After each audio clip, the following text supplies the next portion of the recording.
for their work. They couldn't buy material for them, like marble, for example. And marble comes from Italy, so from Tuscany mainly, or from Verona. Pink marble comes from Verona, the town of Romeo and Juliet.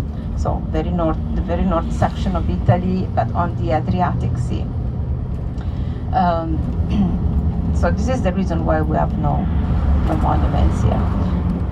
And in Italy you can see a big quantity of monuments like nowhere else in the world, because also of the Vatican. The Vatican is still today one of the richest states in the world.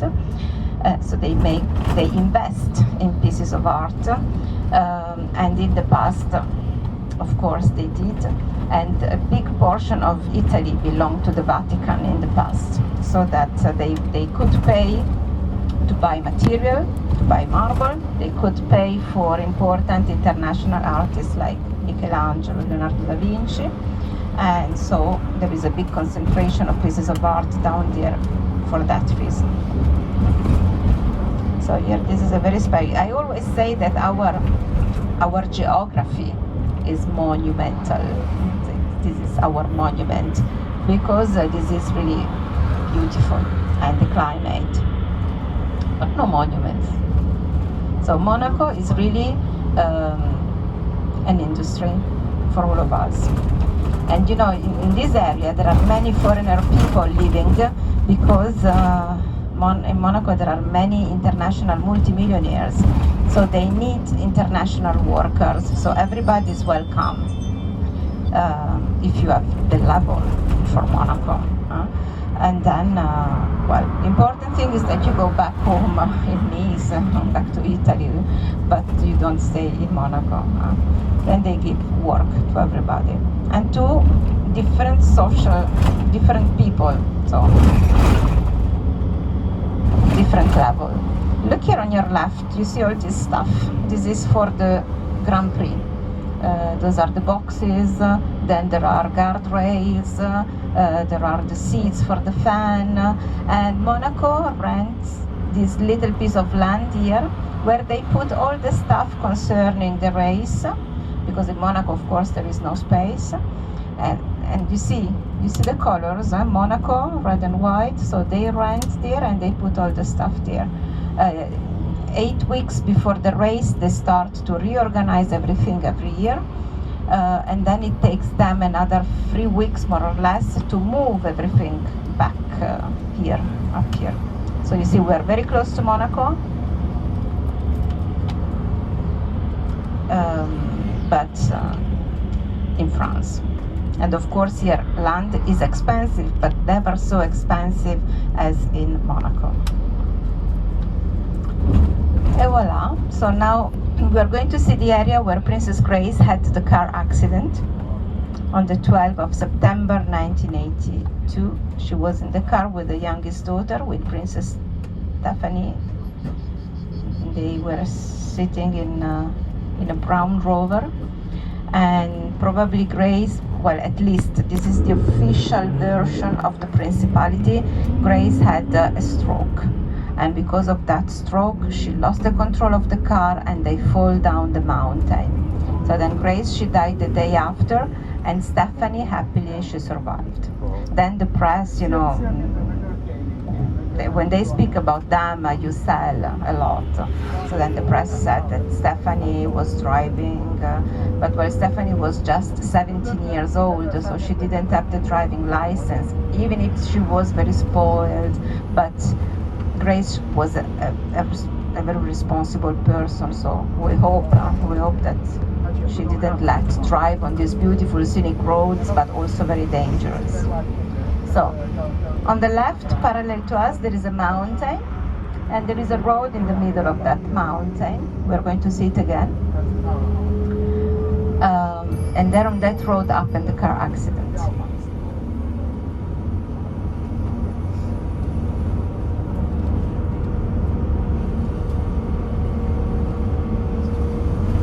So now you can see it.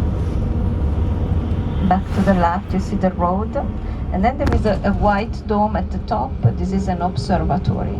We have 5 of them in between Monaco and Nice.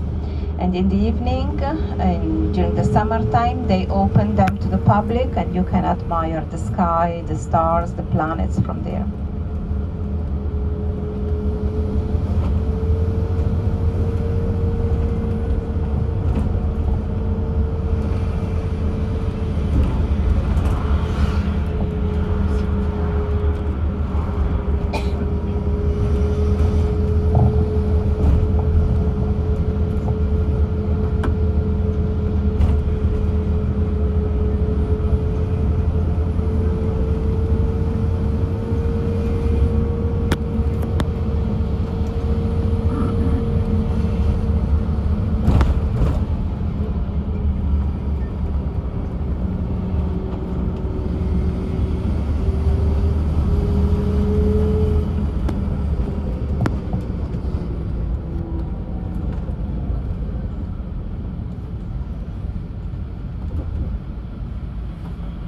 And when this area has been annexed to France, 1860, then all the names, they have been translated in French after the sound. So Eza became Ez, Nissa became Nice, Villefranche became Villefranche, and so on.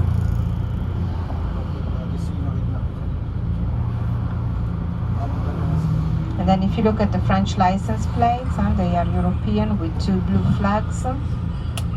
On the left there is a European flag with plenty of little yellow stars, and then F for France. Tomorrow you will be in Corsica. So in Corsica you will see, of course, F for France, but there is designed also the shape of Corsica Island. And this is divided into sections, Corsica, A1 and 2B, something like that, if I'm not wrong. And here, there is on the second blue flag, there is a little number. This is the 06, this is our department, the Sea Alps department, 06. So here you will see a double sign, red and white, as is the French translation, EZE in front of us on the right, and then Eza, Contea de Nissa, County of Nice. This is in the local dialect. So you can see as village on your left.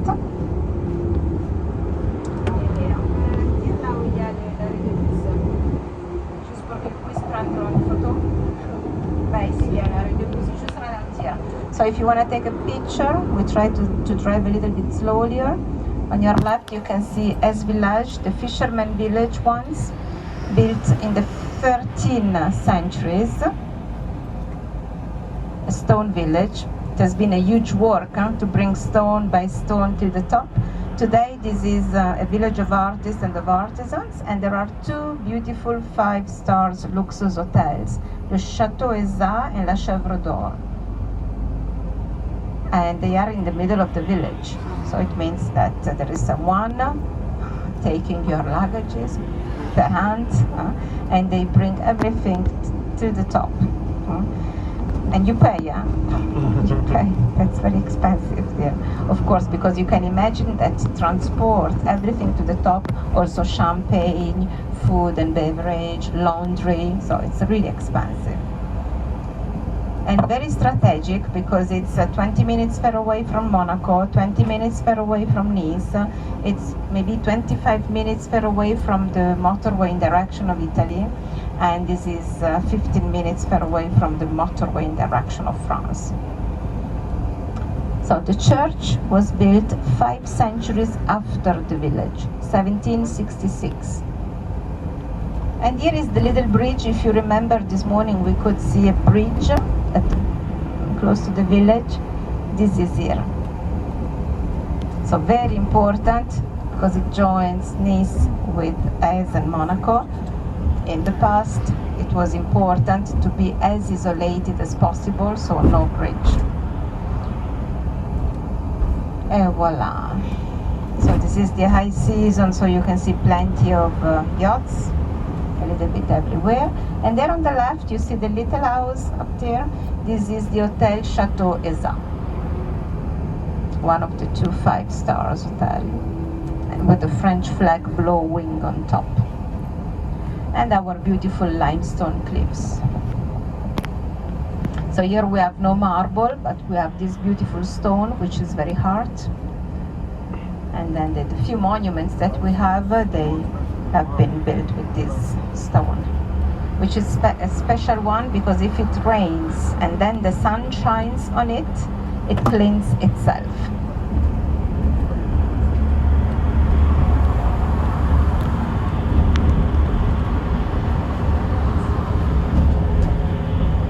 Here, if you pay attention, you see that we have lost many hectares of forest, more or less 45 years ago. Lots of fire. So what you see are little bushes that we call in French macchie, in Italy macchia mediterranea. This is typical Mediterranean vegetation. It can be rosemary, it can be lavender, it can be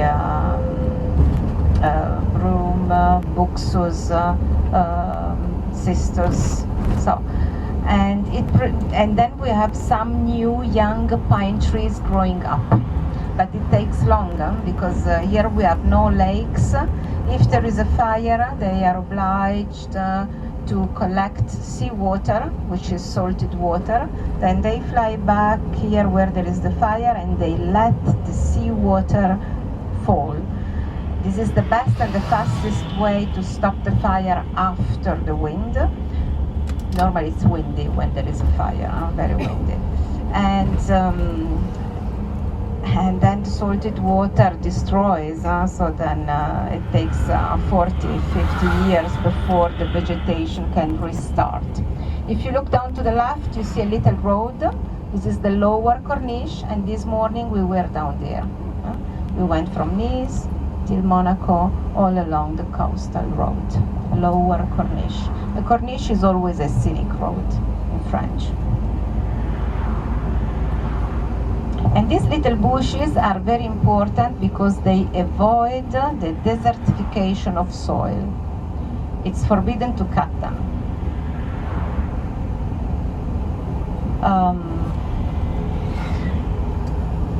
But we have a problem because we produce flowers and we export flowers everywhere in the world. And here they also produce perfumes, so that there are people paid during the night.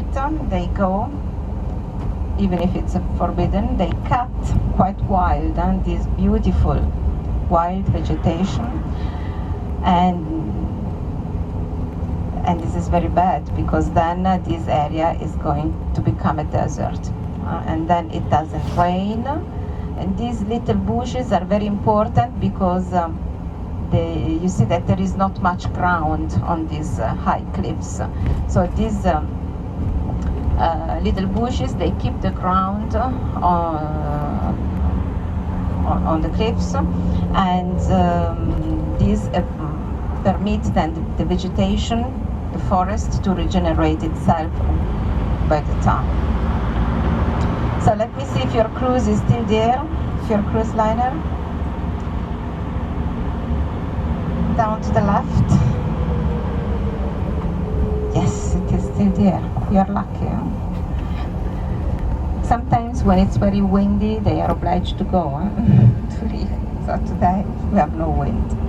So you see the beautiful peninsula Cap Ferrat that divides 2 bays, the Bay of Beaulieu to the left and the Bay of Villefranche to the right of the peninsula. Where is your cruise liner? The Bay of Villefranche. And straight on you can see the very last chain of mountain, light gray. This is the Esterel Massif behind Cannes, behind the film festival town.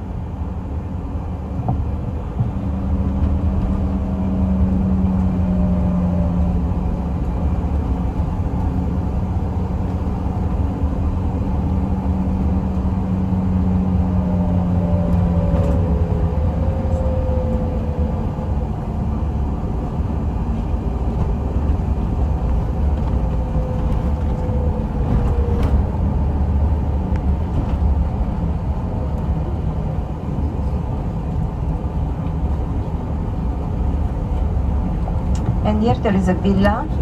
You can see the long roof surrounded by the vegetation. All the hill belongs to the same owner. This is Mrs. Zafra today. But at the beginning, it belonged to the King of Belgium, Leopold II, and the name of the villa is Leopolda. Villa Leopolda. You see the grass, you see the olive trees, the pine trees, cypress trees. This little house here on the left still belongs to the same property, and the property has got a value of 560 millions of euros. So, and there are many of these wonderful old property on the French Riviera because of the nobility that started with the winter tourism in the 19th century. And this villa was a present for his young lover. She was 18 and he was over 60. The lucky lady. And voila, so down to the left you see Villefranche, where you're going to take the tender to go back to the ship.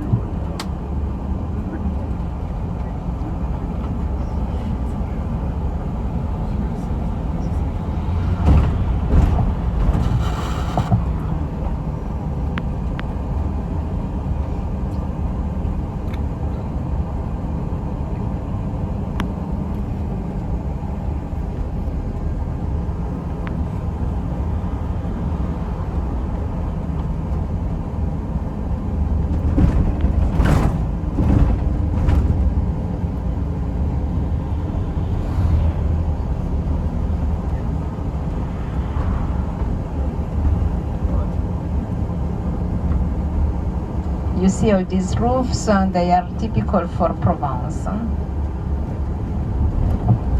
your right. And here we have no flat land. This is also the main reason why we don't have big towns. Well, Nice, because in Nice there is a little bit of flat land so that the big town could develop, 400,000 inhabitants.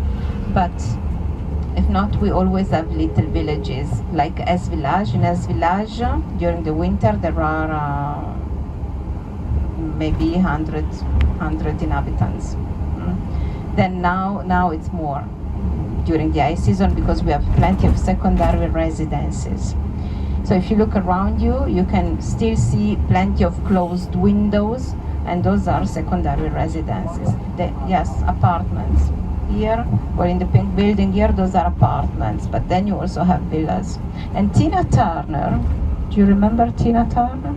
She has got a villa at the top here on the right. We can't see it, but it's on that hill here.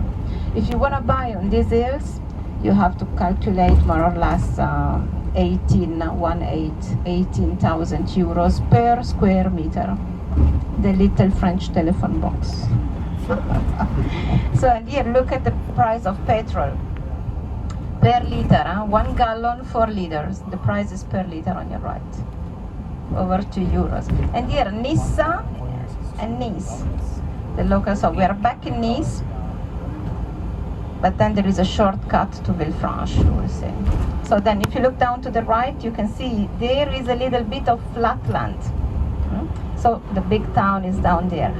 But on the seawater, if you look on the surface of the sea in the middle of the bay, you can see a big platform, and this is the landing strip of the Nice airport, which is the second most important airport of France after the one of Paris Charles de Gaulle. Okay, then the Greeks, they settled down on the little hill down there on the right, and the Romans, they were parallel to us here in the north section of the town, here on the right. The two population, one in front of the other, and they really liked each other.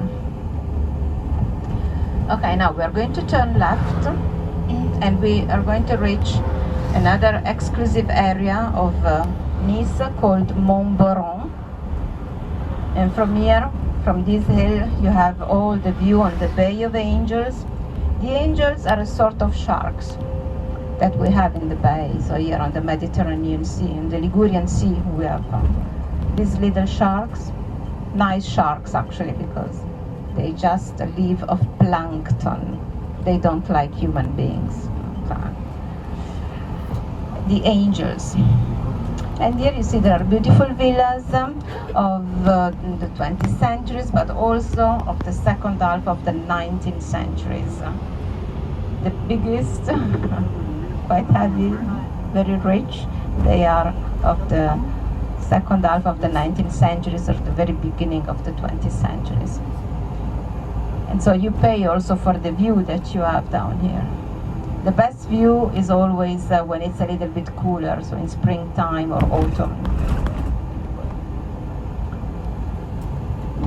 So now it's a little bit hot, so humid, you can't really see far away, but it's always beautiful.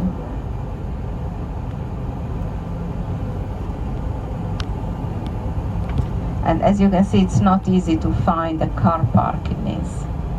Here, if you don't have a garage, you are a lost man.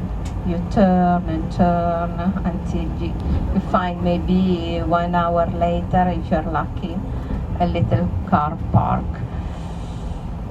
But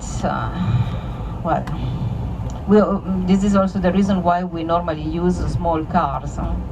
And this is not the area for Ferraris here. You see the Ferraris in Monte Carlo, but not turning around here.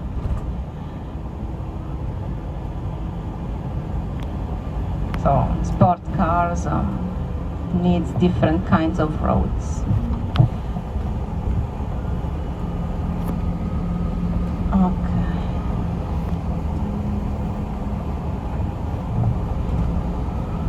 Okay, so there on the right you see all the bay, and the Promenade des Anglais is down there, of course. So here you will see the entrance of the port. This morning we met down there, down to the right. There you see the port, we met there.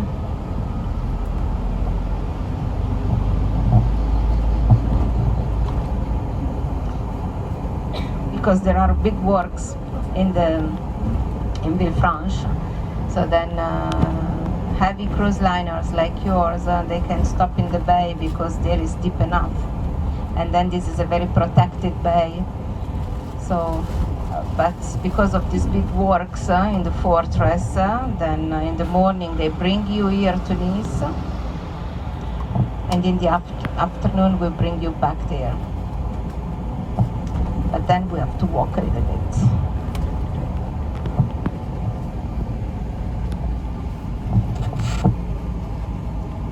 Okay, this is again the lower corniche. We have left the middle corniche. We're going to leave the beautiful open Bay of Angels to reach the smaller Bay of Villefranche. But for the moment we are still in Nice, and plenty of closed windows. On your left here, look. So those are apartments belonging to international tourists, and they come when they have holiday, when they have time.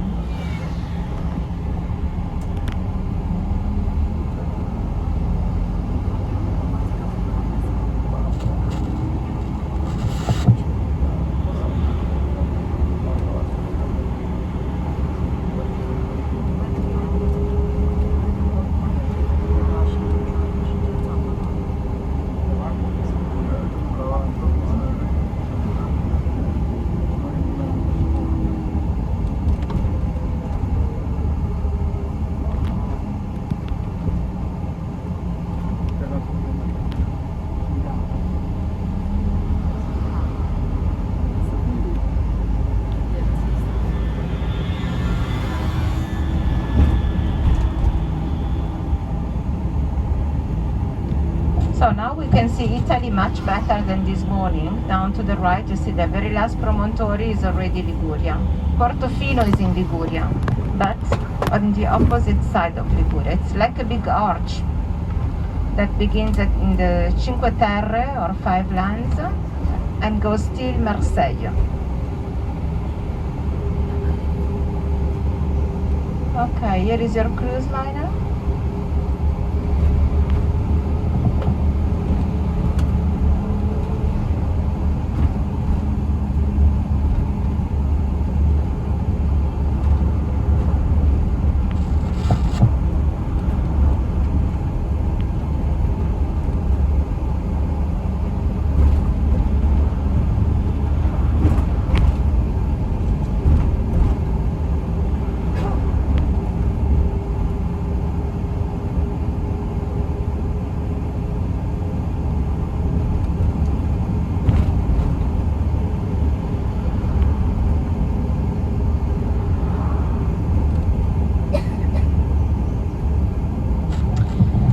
On the right you see a villa with a green roof, and above that villa there is another one with pink walls and pink roof.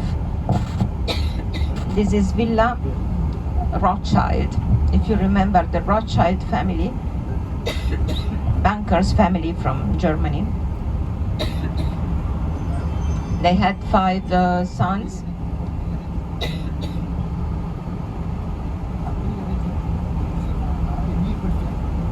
And the father, he put the 5 sons in the 5 main European towns to have the control of the international finance. And this lady was a very rich lady, the Beatrice von Rothschild, one of the richest person in the world. She was an art collector like her father, and she was also a real gambler.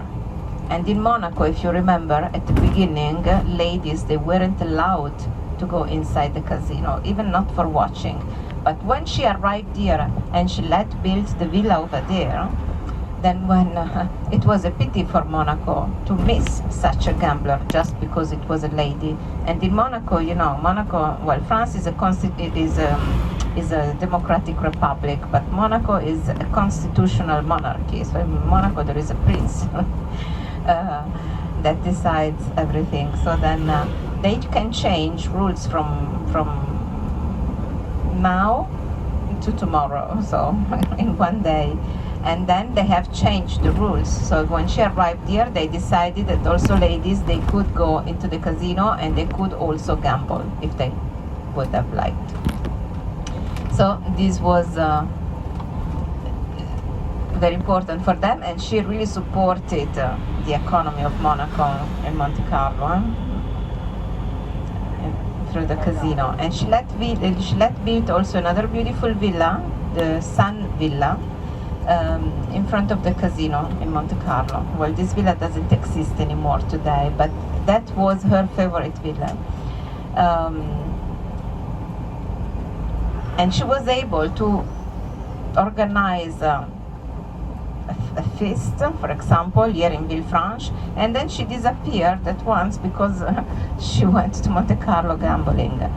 So, and she married the Russian Maurice Efrussi, who was another real gambler, a banker, a Russian banker, but a real gambler. So they really supported the economy of Monaco. So thanks to this lady, well, today ladies, they can go to the casino and they can gamble. But well, it was quite strange anyway to see a lady gambling. Voila, we are in Villefranche,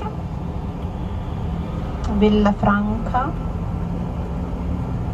I please you to check all your belongings. Don't forget anything on board, souvenir, wallets, credit cards, PIN numbers, sunglasses, view glasses, mobiles, these kind of things that they fall down, you know, then you realize that you're missing your view glasses when it's too late.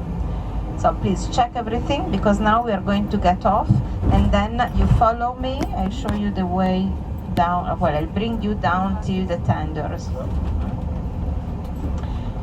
And if you like, remember, if you still feel like, you can also have a coffee in Villefranche. So you don't need to go right soon back to the boat, but remember that the very last tender will be at 5:30. So now we enter the fortress, fortress of the 16th century.